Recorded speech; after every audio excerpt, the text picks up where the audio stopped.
जी नमस्ते, कैसे हैं आप सब? आई होप आप बहुत प्यार से होंगे and welcome back to brainstorming by doctor Aman. जैसे कि आपको पता है कि हम प्रेगनेंसी को 3 ट्राइमेस्टर्स में डिवाइड करते हैं, फर्स्ट, सेकंड एंड थर्ड। आज हम बात करने वाले हैं सेकंड ट्राइमेस्टर के बारे में, जिसमें हम इंक्लूड करते हैं fourth, fifth and sixth month. ठीक है, तो इसमें क्या होता है, ये एक तरह का गोल्डन पीरियड होता है प्रेगनेंसी का, क्योंकि इसमें बहुत सारे सिम्टम्स जो आपको फर्स्ट ट्राइमेस्टर में होते हैं वो एक्चुअली बंद हो जाते हैं। ठीक है, आप इसमें और इन्जॉय कर पाते हैं अपने बेबी के साथ।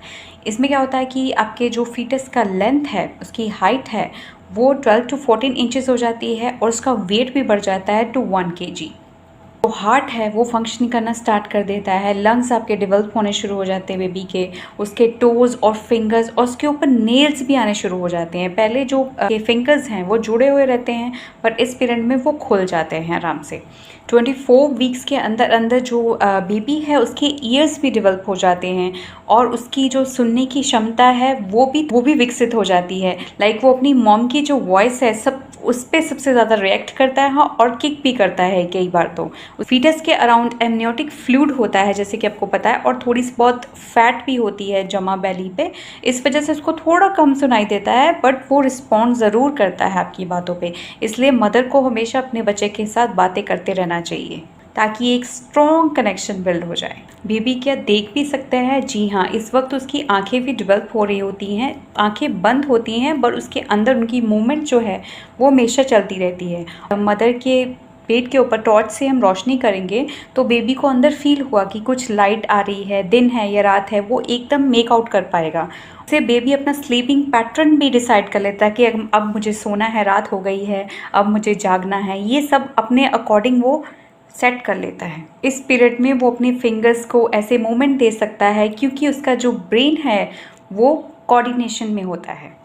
बेबी के ऑल राउंड एक मेम्ब्रेन होती है जो बेबी सैक कहते हैं, या उसे एमनियोटिक फ्लूइड भी कहते हैं, जो बेबी को प्रोटेक्ट करता है। और साथ में मदर और बेबी को फूड एक्सचेंज के लिए एक पाइप लाइक स्ट्रक्चर होती है जिसे हम प्लेसेंटा कहते हैं, जिससे उनका जो फूड एक्सचेंज होता है, ऑक्सीजन एक्सचेंज होता है। बात करते हैं कि मदर में कौन कौन से सिम्टम्स या चेंजेस आपको दिखाई देते हैं। फर्स्ट 3 मंथ्स में उनको नोजिया, ऑल्टर टेस्ट या स्मेल या हार्मोनल इम्बैलेंस हो जाता है। वो इस पीरियड में आगे फोर्थ, फिफ्थ, सिक्स मंथ में आगे थोड़ा नॉर्मल हो जाते हैं और मदर थोड़ा एंजॉय करने लग जाते हैं क्योंकि उन्होंने ये सब बैलेंस कर लिया होता है। उनकी जो एपिटाइट है, उनकी भूख है, वो थोड़ी इम्प्रूव हो जाती है। उनका जो वेट है वो भी बढ़ना स्टार्ट हो जाता है आफ्टर द 5 मंथ्स, जो कि 2 to 2.5 kg पर मंथ थोड़ा बढ़ जाता है। मदर की जो ब्रेस्ट है वो थोड़ी साइज़ में बड़ी हो जाती है, उनका एरियोला का साइज़ थोड़ा बड़ा और बिगर हो जाता है, उस पर थोड़े बहुत स्ट्रेच मार्क्स भी आ सकते हैं। एक टर्म है क्लोआज़मा और द मास्क ऑफ प्रेगनेंसी। इसमें क्या होता है कि आपका जो फेस है मदर का, उस पर ब्राउन पिगमेंटेशन या डार्कनिंग होनी शुरू हो जाती है। पेट पे नेवल के नीचे एक लाइन डेवलप हो जाती है जिसको हम ब्राउन लाइन या फिर लीनिया नाइग्रा भी कहते हैं। वो सब चीज़ें हार्मोनल चेंजेस की वजह से होती हैं। ठीक है, और इनके जो इनर थाइज है, आर्मपिट्स हैं, वो भी थोड़े जो कलर है वहाँ पे पिगमेंटेशन हो जाती है। It's better to keep your skin moisturise plus stay hydrated.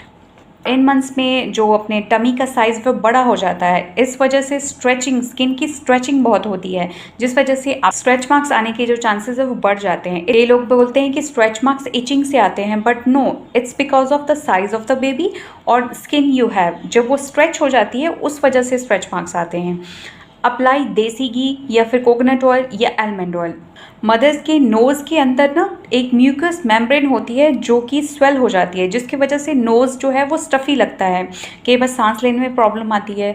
तो उन केस में आप स्टीम और गागल्स कर सकते हैं, विक्स यूज़ कर सकते हैं, कोई अच्छा सा इन्हेलर यूज़ कर सकते हैं। मैंने कई लोगों में देखा है कि जब वो प्रेगनेंसी में होते हैं कई लोग ब्रश भी नहीं करते, but it's really unhygienic condition. Dental infection हो या फिर कोई ब्लीडिंग गम्स और the common reason for the premature labour pains. So आपको अपने डेंटल सर्जन के पास महीने में एक बार तो विजिट करना ही चाहिए अगर ये प्रॉब्लम्स है तो। Cleaning and flossing is very important in this. Leg cramps बहुत ज़्यादा कॉमन है, लाइक शाम होते ही कई बार बैक पेन होना शुरू हो जाता है या आपके लेग क्रैम्प्स होने शुरू हो जाते हैं, आपके जो पैर सूज जाते हैं। दैट केस आप डॉक्टर सोल के चप्पल पहने, कंफर्टेबल शूज़ पहने, वॉकिंग करते रहें, रात को एक नाइस वार्म शावर लेकर सोएं। कैल्शियम प्लस विटामिन डी के सप्लीमेंट्स आपके हैंडी रखें और आपको लेफ़्ट साइड पे सोना इज़ वेरी बेनिफिशियल, और जो लेग्स के बीच में एक पिल्लो को रखना वो भी आपके लिए आरामदायक होगा।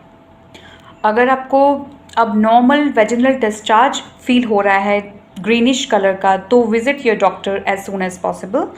और इसमें मेडिकल चेकअप्स बहुत ही ज़्यादा इम्पॉर्टेंट है।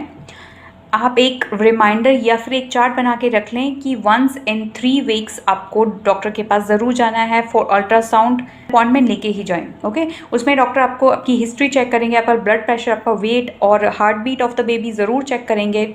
सेल स्कैन होती है 18 to 20 वीक्स के अंदर, जिसको हम बोलते हैं एनॉमली स्कैन, ये भी बहुत इंपॉर्टेंट है। फिर 24 to 26 वीक्स के अंदर जेस्टेशनल डायबिटीज़ का आपका ब्लड टेस्ट होता है, जो भी बहुत इंपॉर्टेंट, ताकि आपके बच्चे को और आपको बाद में जाके लेटर ऑन डायबिटीज़ ना हो। 2 वैक्सीनेशन होती हैं इन्फेक्शन से बचाने के लिए, वो भी बहुत इंपॉर्टेंट है। और ये याद रखना है कि आपको स्ट्रेस फ्री रहना है, इन्जॉय करना है बहुत सारा, और आपको कैलोरी इनटेक 350 बढ़ानी है, उससे ज़्यादा नहीं। गायनोकोलॉजिस्ट से कंसल्ट करके आप इस पीरियड में घूम भी सकते हैं, इन्जॉय भी कर सकते हैं, खाना भी खा सकते हैं आराम से, जो आपको पसंद हो। सो congratulations, you are in second trimester. All the best. So if you find it helpful, please do like, share, comment and subscribe. Until we meet in next video, till then I'm sending you lots of healing and positive vibes. God bless you all, and